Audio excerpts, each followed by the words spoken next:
അസ്സലാമു അലൈക്കും വറഹ്മത്തുള്ളാഹി. നബി സല്ലല്ലാഹു അലൈഹി വസല്ലമയെ സ്നേഹിക്കേണ്ടതിൻ്റെ പ്രാധാന്യത്തെക്കുറിച്ചാണ് നാം പറഞ്ഞു വന്നത്. അള്ളാഹുവിനെ എങ്ങനെയാണ് സ്നേഹിക്കേണ്ടത് എന്ന് നാം വിശദീകരിച്ചു. അള്ളാഹുവിൻ്റെ റസൂലിനെ സ്നേഹിക്കേണ്ടതിൻ്റെ പ്രാധാന്യവും നമ്മൾ പറഞ്ഞു. എങ്ങനെയാണ് അള്ളാഹുവിൻ്റെ റസൂലിനെ സ്നേഹിക്കേണ്ടത്? നാം നേരത്തെ പറഞ്ഞതുപോലെ അള്ളാഹുവിനെയും അള്ളാഹുവിൻ്റെ റസൂലിനെയും സ്നേഹിക്കുക എന്നത് ദീനുമായി ബന്ധപ്പെട്ട ഒരു കാര്യമാണ്, മതവുമായി ബന്ധപ്പെട്ട ഒരു കാര്യമാണ്. സ്വാഭാവികമായും നമസ്കരിക്കണമെന്ന് നബി സല്ലല്ലാഹു അലൈഹി വസല്ലം പറഞ്ഞു. എങ്ങനെയാണ് നമസ്കരിക്കേണ്ടത്? അത് അള്ളാഹുവിൻ്റെ റസൂല് പഠിപ്പിക്കുകയാണ്. നോമ്പെടുക്കണം എന്ന് പറഞ്ഞു. എങ്ങനെ നോമ്പെടുക്കണം? അള്ളാഹുവിൻ്റെ റസൂല് പറഞ്ഞു തന്നിട്ടുണ്ട്. ഹജ്ജ് ചെയ്യണം, എങ്ങനെ ചെയ്യണം, എപ്പോൾ ചെയ്യണം, ഏത് രൂപത്തിൽ ചെയ്യണം, ഓരോ സ്ഥലത്തും നിർവഹിക്കേണ്ട കർമ്മങ്ങൾ എന്ത്, കൃത്യമായി അള്ളാഹുവിൻ്റെ റസൂൽ നമുക്കത് വിശദീകരിച്ച് തന്നിട്ടുണ്ട്. ഇതുപോലെ അള്ളാഹുവിൻ്റെ റസൂലിനെ സ്നേഹിക്കണം എന്ന് പറഞ്ഞ ഇസ്ലാം എങ്ങനെയാണ് സ്നേഹിക്കേണ്ടത് എന്ന് പറയാതെ പോയിട്ടില്ല. മറിച്ച് അത് പഠിപ്പിക്കുന്നുണ്ട്. എന്താണ് ആ സ്നേഹത്തിൻ്റെ ഏറ്റവും പ്രധാനപ്പെട്ട വഴി? നബി സല്ലല്ലാഹു അലൈഹി വസല്ലമയെ ഇത്തിബാ ചെയ്യുക എന്നതാണ്. അള്ളാഹുവിനെ സ്നേഹിക്കാനുള്ള വഴിയും അതാണ് എന്ന് നമ്മൾ മനസ്സിലാക്കുകയുണ്ടായി. വിശുദ്ധ ഖുർആൻ സൂറത്തുൽ അഹ്സാബിൽ പറയുന്നത് കാണാം, ലഖദ് കാന ലക്കും ഫീ റസൂലില്ലാഹി ഉസ്വത്തുൻ ഹസന.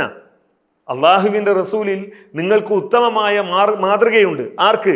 ലിമൻ കാന യർജുല്ലാഹ വൽ യൗമൽ ആഖിറ വദക്കറല്ലാഹ കസീറ. പരലോകം ആഗ്രഹിക്കുന്ന ആളുകൾക്ക്, അതേപോലെ അള്ളാഹുവിനെ പ്രതീക്ഷിക്കുന്ന ആളുകൾക്ക്, അള്ളാഹുവിനെ ഓർമ്മിക്കുന്ന ആളുകൾക്ക് നബി സല്ലല്ലാഹു അലൈഹി വസല്ലമയിൽ ഉത്തമമായ മാതൃകയുണ്ട് എന്ന് അള്ളാഹു പഠിപ്പിക്കുകയാണ്. ഈ മാതൃക സ്വീകരിക്കുക എന്നതാണ് നബി സല്ലല്ലാഹു അലൈഹി വസല്ലമയെ സ്നേഹിക്കുക എന്നതിൻ്റെ ഏറ്റവും പ്രധാനപ്പെട്ട ഒരു മാതൃക എന്ന് പറയുന്നത്. ഇമാം ഇബ്നു കസീർ പറയാൻ, ഹാദിഹിൽ ആയത്തുൽ കരീമ അസ്ലുൻ കബീറുൻ ഫി തഅസ്സി ബി റസൂലില്ലാഹി സല്ലല്ലാഹു അലൈഹി വസല്ലം ഫി അഖ്വാലിഹി വ അഖ്വാലിഹി. നബി സല്ലല്ലാഹു അലൈഹി വസല്ലമയെ പിൻപറ്റുക എന്നത്, അള്ളാഹുവിൻ്റെ റസൂലിൻ്റെ വാക്കുകളിലും പ്രവർത്തനങ്ങളിലും നബി സല്ലല്ലാഹു അലൈഹി വസല്ലമയെ പിൻപറ്റുക എന്നത് ഏറെ പ്രാധാന്യമുള്ളതാണ് എന്ന് ഈ ആയത്ത് നമ്മെ പഠിപ്പിക്കുന്നു എന്നാണ്. അതേപോലെ സൂറത്ത് നൂറിലെ 63-ാമത്തെ ആയത്തിൽ അള്ളാഹു അവസാനിപ്പിക്കുന്നത് കാണാം, ഫൽയഹ്ദരില്ലദീന യുഖാലിഫൂന അൻ അംരിഹി. നബി സല്ലല്ലാഹു അലൈഹി വസല്ലമയുടെ കൽപ്പനയിൽ നിന്ന് പിന്തിരിഞ്ഞു പോകുന്ന ആളുകളെ താക്കീത് ചെയ്തുകൊണ്ട് പറയാൻ, ഈ ആയത്ത് വിശദീകരിച്ചുകൊണ്ട് ഇബ്നു കസീർ റഹിമഹുല്ലാഹ് പറയാൻ, ഐ അൻ അംരി റസൂലില്ലാഹി സ്വല്ലല്ലാഹു അലൈഹി വസല്ലം. നബി സല്ലല്ലാഹു അലൈഹി വസല്ലമയുടെ മാർഗത്തിൽ നിന്ന് തെറ്റിപ്പോകുന്ന, അത് അംഗീകരിക്കാതെ പോകുന്ന ആളുകൾ, മിൻഹാജുഹു വ തരീഖത്തുഹു വ സുന്നത്തുഹു വ ശരീഅത്തുഹു.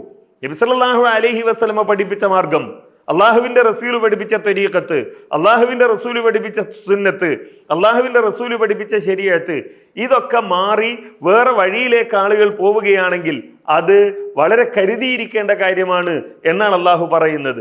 എന്നിട്ട് ഇമാം ഇബ്നു കസീർ തുടരുകയാണ്, ഫതൂസനുൽ അഖ്വാലു വൽ അഅ്മാലു ബി അഖ്വാലിഹി വ അഅ്മാലിഹി.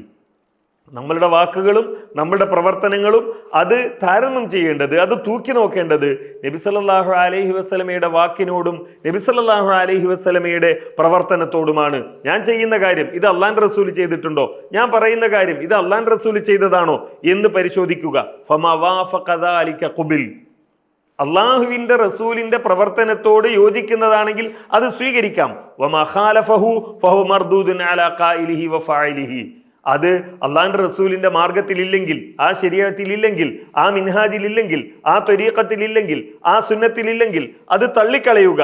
കായിനമ്മ ഖാൻ കമാ സബത ഫി സ്വഹീഹൈനി വഗൈരിഹിമാ അൻ റസൂലില്ലാഹി സ്വല്ലല്ലാഹു അലൈഹി വസല്ലം മൻ അമില അമലൻ ലൈസ അലൈഹി അംറുനാ ഫഹുവ റദ്ദ്. നമ്മുടെ കൽപ്പനയില്ലാത്ത കാര്യം ആരെങ്കിലും പ്രവർത്തിച്ചാൽ അത് തള്ളിക്കളയണം എന്ന് നബി സല്ലല്ലാഹു അലൈഹി വസല്ലമ പറഞ്ഞത് ഇതാണ് എന്നാണ്. അപ്പൊ നബി സല്ലല്ലാഹു അലൈഹി വസല്ലമയെ സ്നേഹിക്കുക എന്നത് ഈ പറഞ്ഞ രൂപത്തിലാണ്. അള്ളാഹുവിൻ്റെ റസൂലിനെ ആ റസൂലിൻ്റെ എല്ലാ കാര്യത്തിലും മാതൃകയാക്കുക എന്നത്, ആ റസൂലിനെ പിൻപറ്റുക എന്നത്, നമ്മളുടെ പ്രവർത്തനങ്ങൾ, മതപരമായി നമ്മൾ ചെയ്യുന്ന കാര്യങ്ങൾ അത് അള്ളാഹുവിൻ്റെ റസൂല് പറഞ്ഞതാണോ പഠിപ്പിച്ചതാണോ എന്ന് പരിശോധിക്കുകയും അതിൻ്റെ അടിസ്ഥാനത്തിൽ സ്വീകരിക്കുകയും തള്ളിക്കളയുകയും ചെയ്യുക എന്നതാണ് ഒരു വിശ്വാസി സ്വീകരിക്കേണ്ട മാനദണ്ഡം എന്നാണ് പണ്ഡിതന്മാർ വിശദീകരിക്കുന്നത്.